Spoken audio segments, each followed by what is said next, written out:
On the legal fight, let's talk now to federal and white-collar criminal attorney Caroline Polisi and former federal prosecutor Shan Wu. Good to have you both on.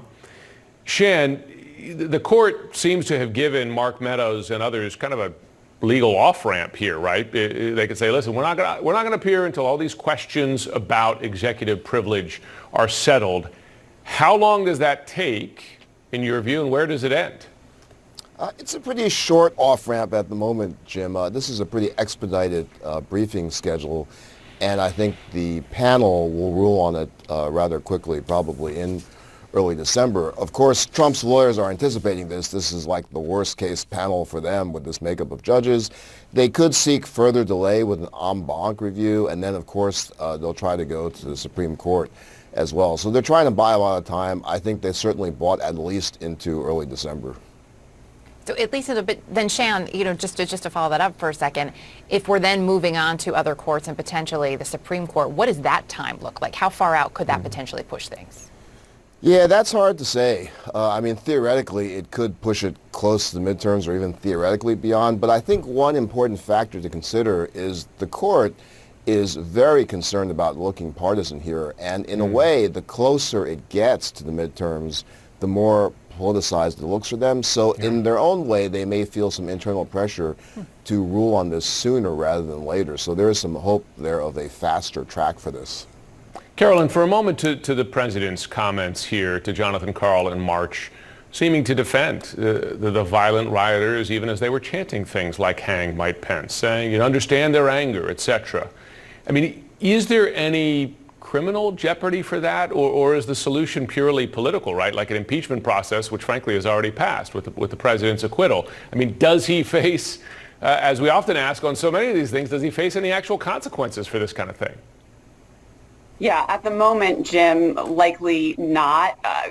No criminal charges, obviously, have been brought in terms of like a criminal conspiracy, for example.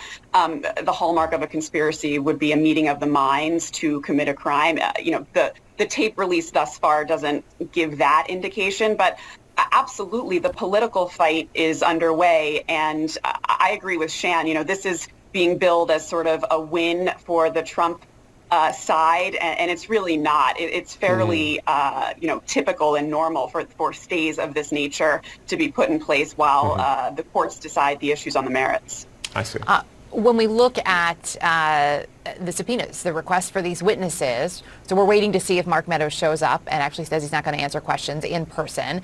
Meantime, does what we're seeing play out now on Capitol Hill, could that potentially, what we're seeing play out with Mark Meadows, could that, Shan, put any further pressure on the Justice Department to act on Steve Bannon?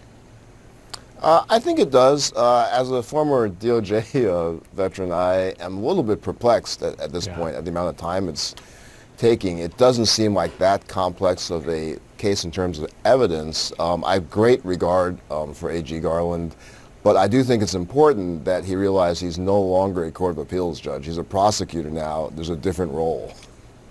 Caroline, I wonder, can you explain why it's taking 3 weeks here? Because in effect, regardless of what the process is, it's giving some license, right, for others to do the same thing, to defy these subpoenas.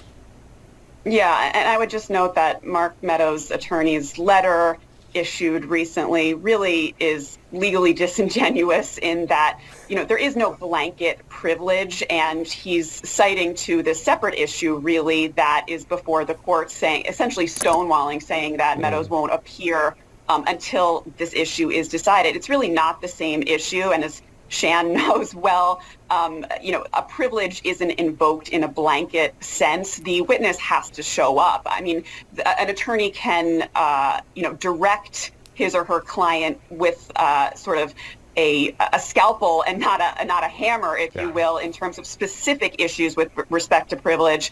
Having myself represented a client before a House Congressional Committee, I can tell you that's how it's done. And, you work these things out in advance. From a practical standpoint, they may actually want to wait because I do think that they will win on the merits and get these memos that Meadows had written. It will be much more fruitful, actually, to ask him questions about those memos than if they didn't have those. Great points. Caroline Polisi, Shan Wu, great to have you both with us this morning. Thank you. Good to see you.